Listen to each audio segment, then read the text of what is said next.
আশা পারেখ। আশা পারেখ ছিলেন ভারতের একজন বিখ্যাত চলচ্চিত্র অভিনেত্রী। তিনি 1960 ও 70-এর দশকে হিন্দি সিনেমার জগতে অত্যন্ত জনপ্রিয় নায়িকা হিসেবে পরিচিতি পান। অভিনয়ের জন্য তিনি বহু পুরস্কার অর্জন করেন, যার মধ্যে ফিল্মফেয়ার পুরস্কার উল্লেখযোগ্য।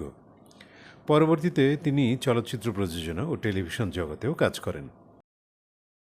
ভারত সরকার তাকে পদ্মশ্রী সম্মানে ভূষিত করে তার অবদানের স্বীকৃতিস্বরূপ। তুমুল প্রেম ছিল পরিচালকের সাথে, তবু কেন তাকে বিয়ে করেননি আশা পারেখ? বলিউডের স্বর্ণালী যুগের এক অনন্য নাম আশা পারেখ।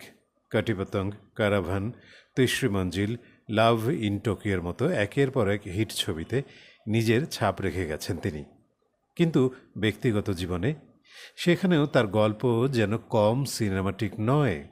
ভালোবাসা ছিল, কিন্তু বিয়ে নয়। নিজের জীবন নিয়ে অকপট আশা পারেখ বহুবার বলেছেন, পরিচালক নাসির হোসেনই ছিলেন তার জীবনের একমাত্র প্রেম।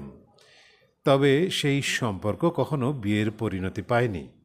কারণ নিজের ভাষায়, আমি কখনো কারো সংসার ভাঙার মানুষ নই।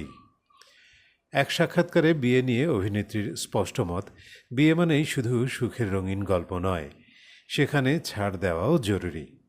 আর সেটাই তার স্বভাবে ছিল না। তিনি জানান, মায়ের পছন্দ করা ছেলেদের সঙ্গে দেখা করেও বিরক্ত হয়ে উঠতেন। কারো অতিরিক্ত আত্মপ্রেম, কারো আচরণ, সব মিলিয়ে বিয়ের ধারণাটাই তার কাছে অস্বস্তিকর হয়ে ওঠে।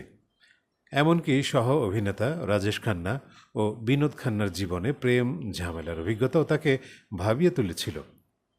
আমি কাউকে আমার জীবন নিয়ন্ত্রণ করতে দেব না, এই ছিল আশা পারেখের স্পষ্ট সিদ্ধান্ত। তবে একবার বিয়ের খুব কাছাকাছি পৌঁছে গিয়েছিলেন আশা পারেখ। এক মার্কিন অধ্যাপকের সঙ্গে সম্পর্ক ছিল তার। কিন্তু গভীর রাতে এক ক্যাফেতে সেই ব্যক্তির হঠাৎ স্বীকারোক্তি, আমার তো আগে থেকেই প্রেমিকা আছে, সব কিছু বদলে দেয়। সেই মুহূর্তেই সম্পর্ক শেষ করে দেশে ফিরে আসেন আশা পারেখ। আর সে ঘটনাই যেন চূড়ান্তভাবে তার বিয়ে ভাবনা থেকে সরে আসার কারণ হয়ে দাঁড়ায়। এত কিছুর পরও একটাই কথা বারবার বলেছেন আশা পারেখ, কোনো আক্ষেপ নেই। একা থাকার ভয় তাকে কখনো তাড়া করেনি।